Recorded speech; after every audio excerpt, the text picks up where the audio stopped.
அனைத்து நல்லுள்ளங்களுக்கும் வணக்கம். நான் உங்கள் ரவிக்குமார். தொடர்ந்து நம்ம பல அப்டேட்டில் பார்த்துட்டு வரோம். இது முக்கியமான அப்டேட். நேபாளில் நடந்த சம்பவம். அந்த துயர சம்பவத்திற்கான முழு வீடியோ பதிவுகள் உங்ககிட்ட நான் காட்டணும்னு விரும்புகிறேன். ஏன்னா அங்கே நடந்த சம்பவங்கள் பெரிய அளவுக்கான உயிரிழப்புகள் நடந்திருக்கிறது.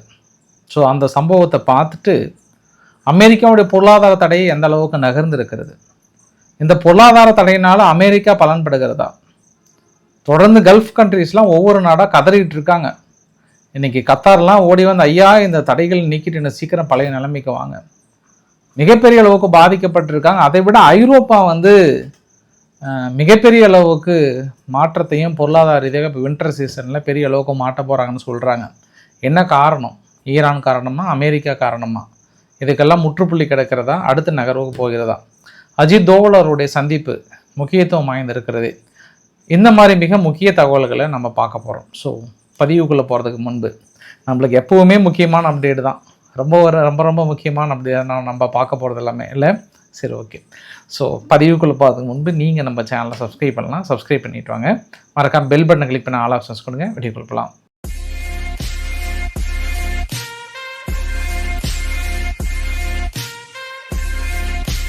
நான் நேபாள் நடந்த சம்பவங்கள் எல்லாத்தையும் வீடியோ பதிவுகளாக காட்டணும்னு நினைக்கிறேன். அதனால் உங்களுக்கு ஒரு பக்கம் ஒரு ஸ்லைடில் உங்களுக்கு வீடியோ பதிவுகள் வரும். அதற்கு முன்பு இது எங்கேருந்து நடந்ததுன்றதை நம்ம ஒரு வரைபடம் மூலிமா எக்ஸ்பிளைன் பண்ணிடுறேன். ஆக்சுவலாக லேண்ட்ஸ்லைட் ஸ்கார்னு சொல்லிட்டு மேலே ஒரு ஏரோ மார்க் இருக்குங்க அந்த இடத்துல. ஸோ இந்த சைடு சீனா, இந்த சைடு நேபாள். சீனாவுக்கும் நேபாளுக்கும் இடையில் ஒரு எல்லை பகுதி இருக்குது, பாஸ்போர்ட் ஆஃபீஸ் மாதிரி. அந்த பகுதியில் தான் பெரிய அளவுக்கான ஃப்ளட். அந்த ஏரோ மார்க் பாருங்கள், அப்படியே மேலேருந்து கீழே வந்து இந்த இடத்துல தான் மேஜர் ஆஃப் த பாயிண்ட் ஃபுல்லாக மேக்ஸிமம் அடிச்சுட்டு போனது இந்த இடத்துல தான். டூரிஸ்ட்லேருந்து நிறைய பேர் வந்து மாற்றிக்கொண்டது. ஸோ இந்த பாதை உங்களுக்கு அடுத்த இன்னொரு வரைபடத்தையும் நான் காட்ட விரும்புகிறேன். அதுவுமே அதான். மொத்தம் 2 இடத்துல மேஜர் ஆஃப் த போர்ட் இருக்குது. இந்த போர்ட் தான் வந்து அங்கே இருக்கக்கூடிய பில்டிங் மீது எல்லாமே ஒன்றுமே இல்லாமல் கண்ணிமிக்கும் நேரத்தில் காணாமல் போயிடுச்சு. அது இல்லாமல் இந்த கீழே இருக்கிறதுக்கும் மேலே பார்த்தோம்னா அந்த மலையோட டிஸ்டன்ஸ், மேலே உயர்ந்த மலைகள் இருக்கிறது, அது 3300 அடிக்கு மேலே இருக்குது, மீட்டருக்கு மேலே இருக்குது. ஸோ கீழே இருக்கிறனால என்ன ஆச்சுன்னா அது சீக்கிரம் ஃப்ளோ ஆகி வந்துருச்சு. அப்போ இதுக்கு வந்து எல்னினோ எஃபெக்ட் வந்து காரணமாக இருக்குமா அப்படின்னா கண்டிப்பாக இருக்கலாம். இல்லை குளோபல் வார்மிங் காரணமாக இருக்கலாமா அப்படின்னாங்கன்னா கண்டிப்பாக அதுவுமே காரணமாக இருக்கலாம். ஏன்னா பனி வந்து உறைந்து அங்கே மேலே இருக்கக்கூடிய பனி என்ன ஆச்சு அப்படின்னா ஒரு ஏரி மாதிரி இருந்திருக்கு, அங்கே ஃபுல்லாக ஐஸாக இருக்கு.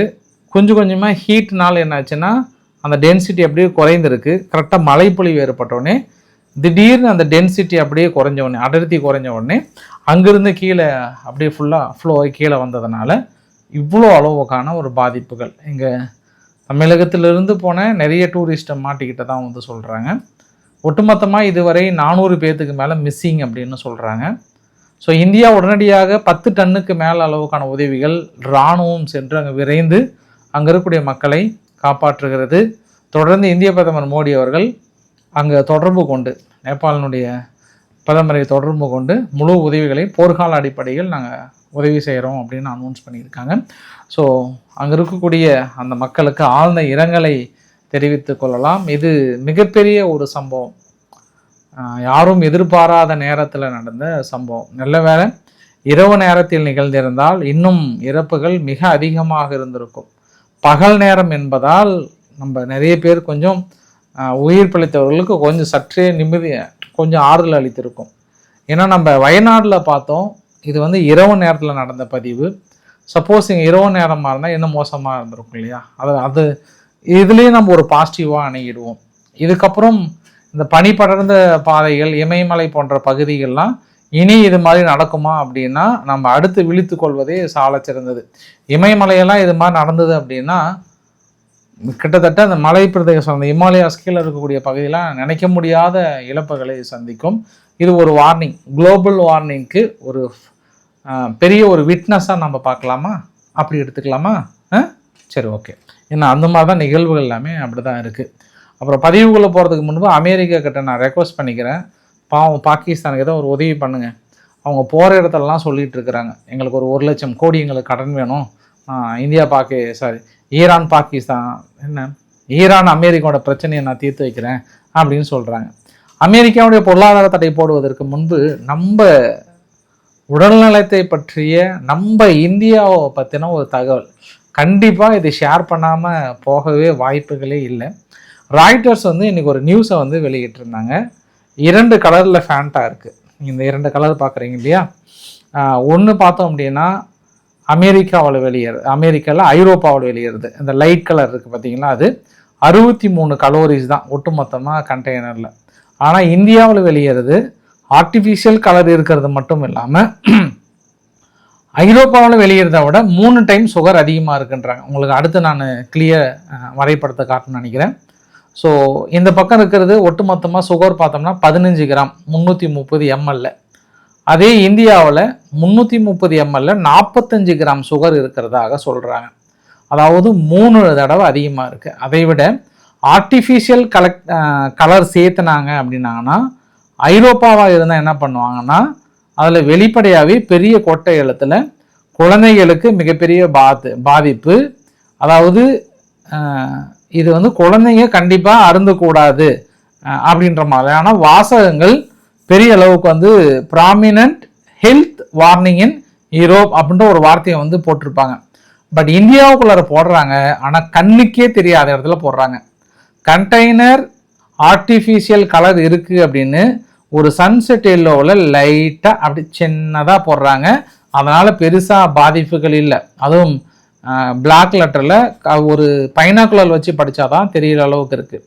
இது மட்டுமா இந்தியாவை வஞ்சிக்கிறது இந்த பெரு நிறுவனங்கள், உலக நிறுவனங்கள் அப்படின்னா கிட்கேட் கூட பார்த்தீங்க அப்படின்னா இந்தியாவில் இப்போ விற்கப்படுவது 4.5% கொக்கோ சாலிட் இருக்குது. ஆஸ்திரேலியாவில் பார்த்தோம் அப்படின்னா அட்லீஸ்ட் 22% கொக்கோவாவது இருக்கணும். ஸோ ஸ்டாண்டர்டும் குறைவு, சர்க்கரை அதிகன்றாங்க. மேகி வேரியண்ட்டில் மேக்ஸிமம் இந்தியாவில் பயன்படுத்துறது பால்ம் ஆயிலில் தான் பயன்படுத்துகிறாங்க. அதே யூகேவாக இருந்தால் சன்ஃப்ளவர் ஆயில் வேரியண்ட்டில் தான் பயன்படுத்துகிறாங்க. பெரிய பாகுபாடு இருக்குது. இது தொடர்ந்து போயிட்டே இருந்ததுன்னா சுகர் லெவல் இது மாதிரி அதிகமாக இந்திய ப்ராடக்டில் யூஸ் பண்ணோம் அப்படின்னா 2050 450 மில்லியன் மக்கள் ஓவர் வெயிட்டால் மிகப்பெரிய அளவுக்கு பாதிக்கப்படுவோம். ஸோ நம்ம இது உடனடியாக கருத்தில் கொள்ள வேண்டும். இந்திய அரசாங்கம் என்ன சொல்லுகிறது என்றால் ஃபேசி வந்து ஃப்ரண்ட் ஆஃப் பேப்பர் கலரில் high sugar, high salt, high fat அப்படின்றது கீழே கொஞ்சம் லைட்டாக ரெட் கலராகவும் ஆரஞ்சு கலராகவும் பப்ளிஷ் பண்ண சொல்கிறாங்க. 2026 இப்போ ஆகஸ்ட்ல இருந்து நாங்கள் ஃபாலோ பண்ணுறோம் அப்படின்னு சொல்கிறாங்க. சுப்ரீம் கோர்ட் ஆஃப் இந்தியா வந்து இந்த ரெகுலேஷனை வந்து இமீடியட்டாக அதாவது கொண்டு வாங்க அப்படின்னு சொல்லியிருக்காங்க. இது எந்த அளவுக்கு பார்க்கலாம், எந்த அளவுக்கு டிரான்ஸ்பரன்சியாக இருக்குன்றதை பார்த்துடலாம். ஏன் இது இந்தியாவுக்கு மிகப்பெரிய ஒரு முக்கியம் என்ன அப்படின்னா, இனி வளர்கின்ற சமுதாயத்தில் ஃபேட் அப்படின்றத வந்து மிகப்பெரிய ஒரு கொடிய நோயாக நம்ம பார்க்கலாம். லீனாக நடக்கிறவங்கள பார்த்தா ஆச்சரியமாக இருக்கிற மாதிரி இருக்குது. அதுவும் வளர்கின்ற யங் ஜென்ரேஷன் பார்த்தோம் அப்படின்னா நிறைய சுகர் இல்லாத கண்டெய்ன் கிடையாது. நீங்கள் பிஸ்கெட்லேருந்து எடுத்துக்கிட்டிங்கன்னா பெரும்பாலும் சுகர் கண்டெய்ன் தான் ரொம்ப ரொம்ப அதிகமாக இருக்கிறது. பட் ஏன் இந்த பாகுபாடு, ஏன் இதை பார்க்குறாங்க அப்படின்னா, இந்த நிறுவனங்கள் என்ன சொல்கிறாங்கன்னா இந்தியாவில் விற்கப்படுகிற பொருட்கள் எல்லாமே அந்த காசுக்கேற்ற விஷயந்தான். அதே நீங்கள் யூகேவிலையோ ஐரோப்பாவிலையோ பார்த்தோம்னா இதன் காஸ்ட் வந்து எனக்கு டபுள் மடங்கு இருக்கும். இப்போ இந்தியாவில் உங்களுக்கு 30 ரூபாய்க்கு கிடைக்கிது அப்படின்னா அங்கே 100 ரூபாய் கொடுத்தா தான் கிடைக்கிது அந்த ப்ராடக்ட். ஸோ நாங்கள் 30 ரூபாய்க்கு இந்த அளவுக்கு தான் கொடுக்க முடியும். அப்போ ரேட் ஏற்றிக்கோங்க, பட் நல்ல குவான்டிட்டியாக கொடுங்கன்னா ரேட் ஏற்றினா அவங்களால அந்த அளவுக்கு சேல்ஸை வந்து ரீச் பண்ண முடியாது. அது மத்திய அரசாங்கம் பார்த்து இனி என்ன முடிவுகள் எடுக்க போகிறாங்க அப்படின்றத நம்ம பொறுத்து வந்து பார்க்கலாம். பட் நம்ம எதிர்கால இந்தியாவை காப்பாற்ற வேண்டும் என்றால் இந்த அதிக சுகர் கண்டென்ட், இந்த மாதிரி பூச்சிக்கொல்லி மருந்துகளை வந்து இப்போயே தடுக்கணும். இதெல்லாம் நான் அதனால தான் எப்போவுமே சொல்லுவேன், இது எல்லாமே பூச்சிக்கொல்லி மருந்துகள் அப்படின்னு தான் சொல்லுவேன். குழந்தைங்கிட்ட பேசும்போதே கூட பூச்சிக்கொல்லி மருந்து குடிக்கிறியா அப்படின்னு தான் கேட்பேன் நான். ஏன்னா அது நம்ம பழக்கத்துக்கு கொண்டு வந்துட்டோம் அப்படின்னா அதை நம்ம அவாய்ட் பண்ணுறதுக்கு சால சிறந்ததாக இருக்கும். எல்லாமே சக்கரை கரைசல் தாங்க, இது எல்லாமே சக்கரை கரைசல் தான். இன்னொன்று இன்னைக்கு அமெரிக்கா என்ன பண்ணிட்டாங்க, 18 மாகாணங்கள், 18 இல்லை 48 மாகாணங்கள் வந்து மார்க் ஜுகர்பர்க் மீது ஒரு வழக்கு ஒன்று தொடுத்தாங்க. இந்த ஃபேஸ்புக், இன்ஸ்டாகிராம், வாட்ஸ்அப் இது எல்லாமே 13 குழந்தை, அதாவது நாட்டினில் 13 வயசு குழந்தைகள்லாம் பயன்படுத்துறதுனால அவங்களோட லைஃபே சீரழிச்சிட்டாரு அப்படின்னு சொன்னதுனால $18 மில்லியன் வந்து அபராதம் செலுத்தியிருக்கிறாங்க. பாருங்கள், இந்தியா அமெரிக்காவிலேயே இந்த நிறுவனத்தின் மீது இந்த மாதிரி குழந்தைகளோட எதிர்காலத்தை சீரழித்திருக்கிறது, இன்ஸ்டாகிராம், வாட்ஸ்அப், ஃபேஸ்புக் போன்றது அப்படின்னு வழக்கு தொடுத்து ஃபைன் போட்டதாக கேள்விப்பட்டிருக்கேன். அவங்களும் கொடுக்குறேன்னு இருக்காங்களாம். ஐரோப்பாவும் கொண்டு வந்துட்டாங்க. கொஞ்சம் எங்கேயும் சீக்கிரமாக இந்த இன்ஸ்டாகிராம் அதெல்லாம் கொஞ்சம் 13 வயசு இல்லை 15 வயசு 16 வயசுக்குள்ளே கொஞ்சம் ரெஸ்ட்ரிக்டட் பண்ணிட்டீங்கன்னா கொஞ்சம் எதிர்கால சந்ததியை அடுத்த லெவலில் கொண்டு போகலாம் இந்தியா. ஏன்னா எல்லாருமே கொண்டு வந்துட்டாங்க. எல்லா நாடுகளுமே அந்த ஏஜ் ரெஸ்ட்ரிக்டட், ஐரோப்பா, மற்ற ஆஸ்திரேலியா, இப்போ அடுத்து அமெரிக்காவும் இம்ப்ளிமெண்ட் பண்ண போகிறாங்க. அதனால் நம்மளும் பண்ணிடலாமே அப்படின்றத ஒரு ஆதகமான ஒரு கொஷினை வச்சுட்டு இப்போ நான் நகர்றேன். நிறைய பேர்த்துக்கு இப்படி உங்களுக்கு நிறைய பேர் போர் அடிக்கும், ஏப்பா விஷயத்த சொல்லப்பானா அருன்னு அறுக்காதப்பான்னு ஒரு சிலருக்கு தோணும். பட் ஏதோ எனக்கு சொல்லணும்னு தோணுச்சு, அதனால் நான் சொல்கிறேன். ஏன்னா இன்ஸ்டாகிராம்லாம் உள்ளே பூந்துட்டாங்கன்னா இப்போ இருக்கக்கூடிய யங் ஜென்ரேஷன் அவங்க வெளியே வர தடுமாறுறாங்க. அது வந்து ஒரு மனநோய் மாதிரி மாறிடுது. அடுத்தடுத்து எல்லாம் 3 நிமிஷத்துக்குள்ளே வருது இல்லையா? அதுலேருந்து வெளியே வராதவங்க நிறைய பேர் இருக்காங்கன்றது ஒரு கூடுதல் தகவல். சரி, இப்போ பொருளாதார தடைகள் எந்த அளவுக்கு போயிட்டுருக்கு? பொருளாதார தடைகளில் எப்போ பேசினாங்க? 23 ஆகஸ்ட்லேருந்து பேச ஆரம்பிச்சிட்டாங்க. உங்களுக்கு இந்த வீடியோ பதிவு ஸ்ட்ரெய்ட் ஆஃப் ஹார்முஸ் பகுதியில் 975 இந்த கப்பல் தான் கடந்து வந்திருக்கு. இதுக்கு குறைஞ்சிருச்சு இந்த பொருளாதார தடைகளை ஸ்ட்ரிட் பண்ண. பட் அங்கே பார்த்தோம் அப்படின்னா பேபிலப் மேண்டப் பகுதியில் 23 ஆகஸ்ட் 39, 24 ஆகஸ்ட் 39, 25 ஆகஸ்ட் 36 கப்பல் வந்து போயிட்டுருக்கு. பட் இந்த தடையினால் ஈரானுடைய 11 கப்பல்கள் ஸ்ரீலங்கானுடைய எல்லை பகுதியில் தடுமாறிட்டுருக்கு. மிகப்பெரிய அளவுக்கு தடுமாறிட்டுருக்கு. இந்த வரைபடத்தில் ஒரு விளக்க வரைபடத்தை நான் காட்டுன்னு விரும்புகிற புகைப்படத்தை. ஸ்ரீலங்கானுடைய 12 நாட்டிக்கல் மைலை தாண்டி, அந்த கிலோமீட்டரை தாண்டி 11 ஈரானுடைய ஆயில் இன்டர்நேஷ்னல் வாட்டரில் நின்றுட்டு இருக்காங்க. இப்போ ஸ்ரீலங்காவுக்குள்ளே வந்தாதான் ஸ்ரீலங்காவால் கைது பண்ணுறதோ இல்லை வேறு ஏதோ பண்ண முடியும். பட் அவங்க சர்வதேச கடல் பகுதியில் இருக்கிறதுனால எங்களால் எதுவும் பண்ண முடியாதுன்னு ஸ்ரீலங்கா அனௌன்ஸ் பண்ணிட்டாங்க. 11மே அமெரிக்காவால் தடை விதிக்கப்பட்ட ஈரானுடைய கப்பல்கள் அப்படின்னு சொல்கிறாங்க. ஸோ தொடர்ந்து நாங்கள் வாட்ச் பண்ணிகிட்ருக்கோம். நேவல் போர்ட்டல் போட்டை வச்சு வாட்ச் பண்ணிகிட்ருக்கோம். அதில் வந்து எம்டியாக இருக்கா இல்லை ஆயிலோடு இருக்கா அப்படின்றத வாட்ச் பண்ணுறோம். ஆனால் பெரும்பாலும் மற்ற கப்பல்கள் அந்த இடத்துல இல்லை. மற்ற கப்பல்கள் இல்லைன்னா அது வந்து ஷிப் பண்ணுறதுக்கு ஒரு இடத்துல இருந்து ஒரு கப்பல் டு கப்பல் இருந்து ஷிப் பண்ணுவாங்கல்ல, அதற்கான வாய்ப்புகளும் இல்லை. அப்போ ஸ்ரீலங்கா என்ன சொல்கிறாங்கன்னா, ஏன் இங்கே நின்றுட்டுருக்கு? நாங்கள் ஆராய்ச்சி பண்ண வரைக்கும் அமெரிக்கா தடை போகிறதுக்கு முன்பு வந்தது.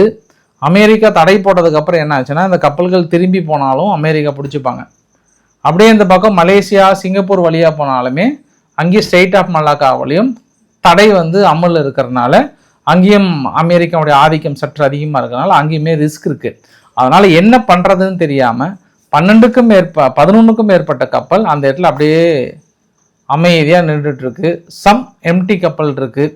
ஒரு சிலது crude oil கொண்டு போனதும் அங்கேயே இருக்குது அப்படின்னு சொல்கிறாங்க. ஸோ அதனால் ஓமன் கிட்ட ஏதாவது பேச்சுவார்த்தை நடந்ததா? ஏன்னா நேற்று ஓமனுடைய ஃபாரின் மினிஸ்டரே கிட்டத்தட்ட தெஹரானுக்கே போயிருந்தார். அராக்சி அவர்களை சந்தித்தாங்க. எந்த ஒரு இதுவுமே ஃபைனலி செட்டில். ஏன்னா அமெரிக்கா ரொம்ப ஸ்ட்ரிக்டாக சொல்லிட்டாங்க, ஏதாவது பண்ணிங்க அப்படின்னா நாங்கள் கண்டிப்பாக ஃப்ரீஸ் பண்ண வேண்டியது வரும் அப்படின்னு சொன்னதுனால இப்போ ஐரோப்பா கூட்டங்களெல்லாம் என்ன கேட்குறாங்கன்னா, தலைவரே இப்போ நாங்கள் ஃப்ரீஸ் பண்ண வேண்டிய சுச்சுவேஷன் இல்லை, எங்களுக்கு ஸ்பேஸ் கொடுங்க, எங்களுக்கு டைம் கொடுங்கன்னு சொல்லியிருக்காங்க. அதனால் இப்போதைக்கு அறிவிப்பு மட்டும் தான் கொடுத்துருக்காங்க. அடுத்த நிலைமையில் இறங்காமல் இருக்காங்க. பட் அதே சமயத்தில் ரஷ்யா வந்து இந்த தடைகளை ஃபாலோ பண்ணுவாங்களா அப்படின்னு பார்த்தோம்னா, இன்றைக்கி கூட சிஐஏனுடைய டைரக்டர் வந்து அங்கே ரஷ்யாவில் தரையிறங்கினதுக்கு ட்ரம்ப் அவர்கள் ஒரு பாசிட்டிவ் நியூஸ் அங்கேருந்து வரப்போகுதுன்றாரு. எனக்கு பாசிட்டிவ் நியூஸ் வருதான்றதை விட இந்த கிர்கிஸ்தான் நெக்ஸ்ட் வீக் வந்து ஒரு பெரிய சம்மிட் ஒன்றுக்கு போகிறாங்க ரஷ்யா. அதில் அங்கே ஈரானுக்குள்ளார என்ன பண்ணுறாங்கன்னா, ஒரு நியூக்ளியர் பவர் பிளான்ட், ஒரு லார்ஜ் நியூக்ளியர் பவர் பிளான்ட், அதோட மதிப்பு 25 பில்லியன் பக்கம். இதை உருவாக்குவதற்காக ஏற்கனவே போயிட்டு பேசிட்டுலாம் வந்துட்டாங்க. அங்கே அக்ரிமெண்ட் சைன் பண்ண போகிறாங்க. இப்போ நெக்ஸ்ட் வீக் அடுத்த வாரம் வந்து சைன் பண்ண போகிறாங்க. பெசஸ்கியன் அவர்களும் போகிறாங்க. அப்போ இந்த தடையினால் போட்டதெல்லாம் அங்கே வந்து பாதிக்குமா பாதிக்காதா, சைன் பண்ண போகிறாங்களா அப்படின்றது ரொம்ப ஒரு எதிர்பார்க்கப்படுகிற ஒரு தருணமாக இருக்கிறது. அஜித் தோவல் அவர்களுடைய பயணம், சீனாவுடைய வாங்கி அவர்களை சந்தித்த அந்த பயணம், 25வது ரவுண்டு தொடர்ந்து எல்லை பகுதியில் எந்த ஒரு பாதிப்புமே இல்லாத அளவுக்கு இந்த 25வது ரவுண்டில் நம்ம 2 நாடுகளுக்கும் என்ன அப்படின்னா ஒரு ஸ்பெஷல் ரெப்ரசன்டேட்டிவ் டாக் அடிப்படையில் fair, responsible and mutual acceptance அப்படின்னு சொல்லியிருக்காங்க. பொலிட்டிக்கல் பேக்கேஜ் இல்லாமல் ஒரு நிரந்தர சொல்யூஷன் ஏற்படுவதற்காக 2 நாடுகளும் ஒத்துக்கிறாங்க. ஸோ பார்டரில் டீலிமிட்டேஷன்ஸ் கொஞ்சம் கொஞ்சமாக குறைக்கிறாங்க, பார்டர் மேனேஜ்மெண்ட்டை உருவாக்குறாங்க, ஒரு மெக்கானிசம் உருவாக்க போகிறோம், கிராஸ் பார்டர் கோஆப்ரேஷனை பற்றி நாங்கள் டீட்டெயிலாக பேச போகிறோம். ஸோ இந்தியாவும் சீனாவும் பொறுத்த வரைக்கும் கோஆப்ரேட்டிவ் பார்ட்னர்ஸ் ரேதர் தென் காம்படிட்டர்ஸ் அப்படின்ற ஒரு வார்த்தையை வந்து பயன்படுத்துகிறாங்க. அப்போ 2 நாடுகளும் மியூச்சுவலாக அக்ரிமெண்ட்டாக நம்ம போயிட்டோம் அப்படின்னா, பார்டர் ஃபீஸ் மட்டும் கொண்டு வந்துட்டோம் அப்படின்னா அவ்வளோ ஒரு அற்புதமான ஒரு வாய்ப்புங்க. 2ம் ஒரு வளருகின்ற நாடுகள். சண்டை போட்டு இதெல்லாம் பிரச்சனை வந்ததுன்னா அது பொருளாதாரத்தை பாதிக்கும். நம்ம பாசிட்டிவாக பார்க்கலாம். August 31 SCO summit, August 31 September 1 SCO சமிட்டில் பாசிபிள் புடின் அவர்களும் சந்திக்கிறாங்க, மோடி அவர்களும் சந்திக்கிறாங்க, இந்த பக்கம் சீனாவும் சந்திக்க போகிறாங்க. அப்படியே செப்டம்பர் 12 and 13 நியூ டெல்லியில் பிரிக்ஸ் சமிட் நடக்குது. இந்த பிரிக்ஸ் சமிட்டுக்கு மறுபடியும் இந்த குழு அப்படியே வருது. இது எல்லாமே ஒருங்கிணைந்த இந்த முடிவுகள் எல்லாமே வந்து அமெரிக்காவுடைய தடைகளை தாண்டி எனக்கு அடுத்தடுத்து ஒரு பாசிட்டிவாக போகுமா அப்படின்ற இன்னொரு ஆங்கிளில் பார்த்தா கூட ஈரான் கண்டிப்பாக கிரிட்டிக்கல் கண்டிஷனில் இருக்குது அப்படின்னு யார் சொல்கிறாங்க? அல் ஜசீரா சேனல் சொல்கிறாங்க. ட்ரம்ப்னுடைய நிர்வாகம் என்ன பண்ணுறாங்கன்னா எஸ் அப்படின்றாங்க. ஏன்னா ஈரானில் இப்போ இன்ஃப்ளேஷன்ஸ் எவ்வளோ இருக்குன்னா 88%. அது ஃபுட் இன்ஃப்ளேஷன் பார்த்தீங்க அப்படின்னா 128%. இதுவரை இல்லாத அளவுக்கான இன்ஃப்ளேஷன்ஸ். அவங்க ஏற்றுமதி பண்ணுறது வழக்கமாக ஒரு நாளைக்கு 2,50,000 இப்போ வந்து ஏற்றுமதி பண்ணுறாங்க. இது வந்து மிக மிக 85%க்கு மேலே குறைஞ்சிருச்சு. ஆயில் ஏற்றுமதி பண்ண முடியல, டாலர் ரெவென்யூ எடுக்க முடியல, ரியால் வேல்யூ குறைந்து விட்டது, இன்ஃப்ளேஷன் ஏறிவிட்டது, எக்கனாமிக் ப்ரெஷர் வந்து அதிகமாகிடுச்சு. அதாவது இந்த ப்ரெஷர் தொடர்ந்தது அப்படின்னா ஈரானால் சமாளிக்க முடியாது அப்படின்னு யார் சொல்கிறாங்க? அல் ஜசீரா சொல்கிறாங்க. இன்னும் ஒரு மோசமான பாதிப்பு என்னென்னா, கத்தார் வந்து இந்த 6 மாதத்தில் வந்து தனது சேல்ஸை வந்து ஃபுல்லாக அப்படியே டவுன் ஆகிடுச்சு. அந்த 6 மாதம் இல்லை, இந்த போர் ஆரம்பித்த காலத்துலேருந்தே டவுன் ஆகிடுச்சு. ஆனால் எங்கேயுமே அமெரிக்காவுக்கு மிகப்பெரிய ஒரு ஜாக் பாயிண்ட் அடிச்சிருக்கு. என்ன அப்படி?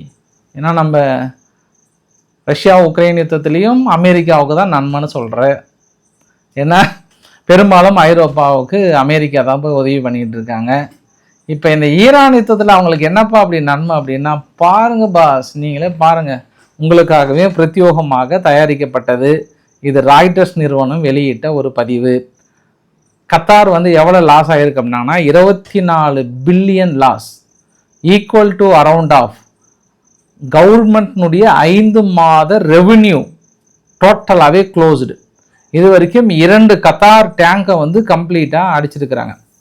509 கார்கோ ஒரு வருஷத்துக்கு போக வேண்டியது இதுவரை 18 கார்கோ பக்கம் தான் வந்து இங்கே ரிசல்ட்டே தெரியுது. அந்த அளவுக்கு கத்தாருக்கு ஒரு மரண அடி. அதே சமயத்தில் கீழே பாருங்கள், அந்த 24 பில்லியனுக்கு கீழே லைட்டாக பச்சை கலர் இருக்கு பாருங்கள், அதை பார்த்தீங்கன்னா அமெரிக்கா எல்என்ஜி எக்ஸ்போர்ட்டு 73+ மில்லியன் டன்னு யாருக்கு? ஐரோப்பாவுக்கு அதிகம் பண்ணியிருக்கிறாங்க.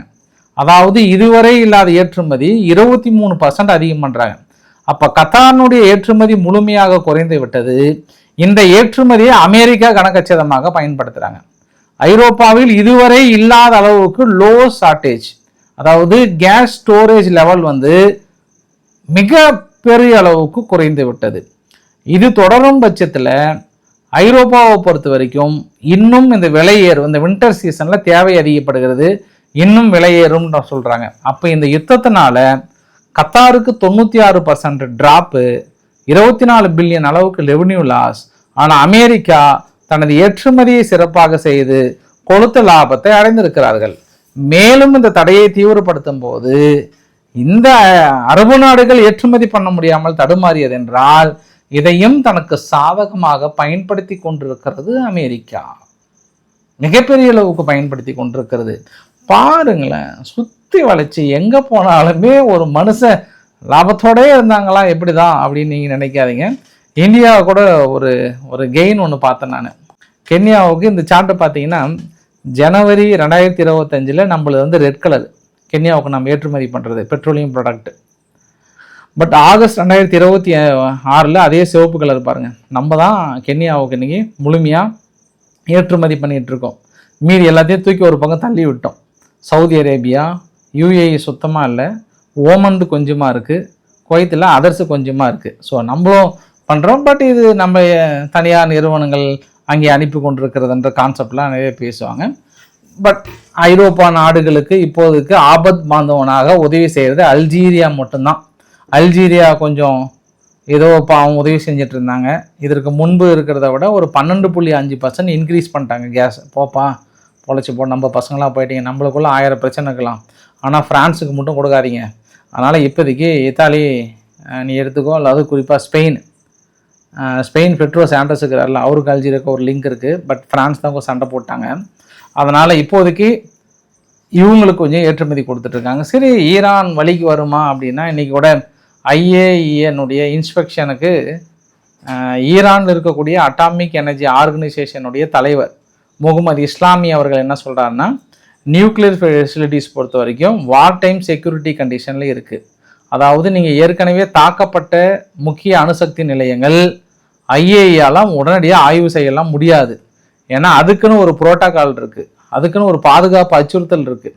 இது எல்லாம் எதிர்கொள்கிறதுனால நியூக்ளியர் சைட்டை பணியாளர்கள் வந்து சிறப்பு செக்யூரிட்டி ப்ரொசீஜர்லாம் அங்கே நடைமுறையில் இருக்குது. அதனால் நீங்கள் பாட்டுக்கு இஷ்டப்படிலாம் நீங்கள் வந்து பார்க்க முடியாது. முதல்ல டேமேஜ் என்ன, அட்டாக்கிங் ஃபெசிலிட்டிஸ் என்ன, இதை தான் நாங்கள் கண்காணிக்க முடியும். இப்போதைக்கு அதை பற்றி அவங்க உள்ளே வந்து பேசுறதுலாம் வாய்ப்புகளே இல்லை. ஏன்னா கிராசி அவர்கள் என்ன சொல்கிறாருன்னா, நான் உள்ள இன்ஸ்பெக்ஷன் பண்ணணும், 440.9 கிலோகிராம் யுரேனியம் என்ரிச் பண்ணது 60% அங்கே இருக்குது அப்படின்லாம் சொல்கிறாங்க. அவங்க என்ன சொல்லிட்டாங்கன்னா, இந்த தாக்குதலுக்கு உள்ளாகி அதில் ஊழியர்கள் எல்லாமே ஸ்பெஷல் ப்ரொடெக்ஷனில் நாங்கள் வைத்திருக்கோம். அப்படி இருக்கும்போது நீங்கள் பாட்டு போய் தலையை உள்ளே விட்டெல்லாம் பார்க்க முடியாது. நாங்கள் இதை சரி பண்ணுறோம், எங்கே சேதாரமாக இருக்குது, எங்கே ஆதாரம் இருக்குது, என்ன ஆச்சு எல்லாத்தையும் ரெடி பண்ணிவிட்டு உங்களுக்கு எப்போன்னு சொல்கிறோம். அப்போ வந்து பாருங்கள், அது வரைக்கும் ஐயோ உனக்கு ஏட்டியோட பார்க்கக்கூடாது, புரியுதா அப்படின்னு அமெரிக்கா தரப்புல ரொம்ப ஸ்ட்ரிக்ட் ஆகிட்டாங்க. இப்போ ஐயோ என்ன ஸ்ட்ரிக்ட் ஆஃபீஸர்ன்ற மாதிரி பெரிய அளவுக்கு ரொம்ப ஸ்ட்ரிக்ட் ஆகிட்டாங்க. அவங்க இந்த தடைகளை பெருசாக ரிஸ்க் எடுத்துக்கலைன்னா இருக்குது. இன்ஃப்ளேஷன் வந்து பெரிய ரிஸ்க் இருக்குது.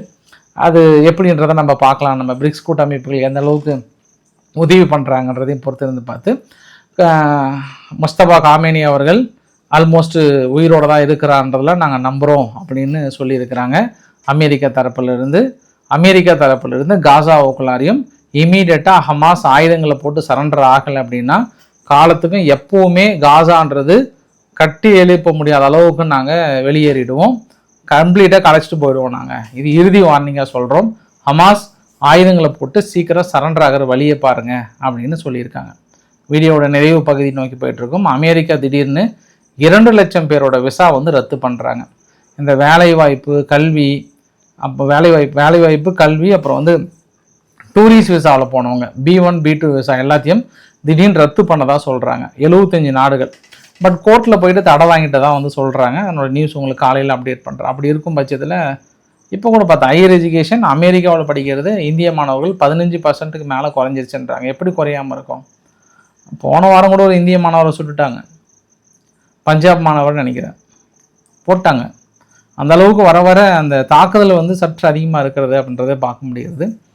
சிரியாவுக்குள்ளார ஒரு தனி மனிதன் கொஞ்சம் ஆயுதம் ஸ்மகிள்டு ராக்கெட் ப்ரொஃபைல்டு வந்து கொஞ்சம் இந்த ஷோல்டர்ஸ் தூக்குப்பாங்கள்ல, அடிப்பாங்கள்ல, அதெல்லாம் கொஞ்சம் கடத்துறதுக்கு ட்ரை பண்ணியிருக்கான் போல். ஏய் எங்கடா போகிற அப்படின்னு கழுத்தை பிடிச்சி கொண்டு வந்து சேர்த்திருக்கிறாங்க. சியூட்டா பகுதியில் இன்றைக்கி கூட பெரிய அளவுக்கு மக்கள் வந்துகிட்டே இருக்கிறதுனால அது நேஷ்னல் செக்யூரிட்டி இன்ட்ரெஸ்ட் அடிப்படையில் நாங்கள் ஸ்பெஷல் ஸ்டேட்டஸ் கொடுத்து நாங்கள் தடுக்கிறோம் அப்படின்னு சொல்லியிருக்காங்க. ஃபைனலாக இந்த செக்கிங்கோடு முடிச்சிடலாம். இந்த செக்கிங் எதுக்குங்க? இது ஏமனில் எடுத்ததுங்க. அப்படி என்ன அவங்க செக் பண்ணுவாங்க? பின்னாடி கன்னே வச்சுருக்கிறாரு. அதுக்கப்புறம் நீங்கள் எது இருந்தால் என்ன, பாக்கெட்டில் அணுகுண்டா இருந்தால் என்ன, இல்லை மற்றது இருந்தால் என்ன, எனக்கு புரியல. பட் இருந்தாலும் நான் உங்கள்கிட்ட ஒப்படைக்கிறேன். நீங்கள் சாதாரண ஆள் கிடையாது, எல்லாத்துக்கும் பதில் சொல்லக்கூடிய ஆள் தான். அதனால் உங்கள்கிட்ட ஒப்படைக்கிறேன் நான். ஸோ பிடிச்சதான் லைக் பண்ணுங்கள், ஃப்ரெண்ட்ஸுக்கு ஷேர் பண்ணுங்கள், சப்ஸ்கிரைப் பண்ணுங்கள். ரவிக்குமார் சோமச்சல். நன்றி, வணக்கம்.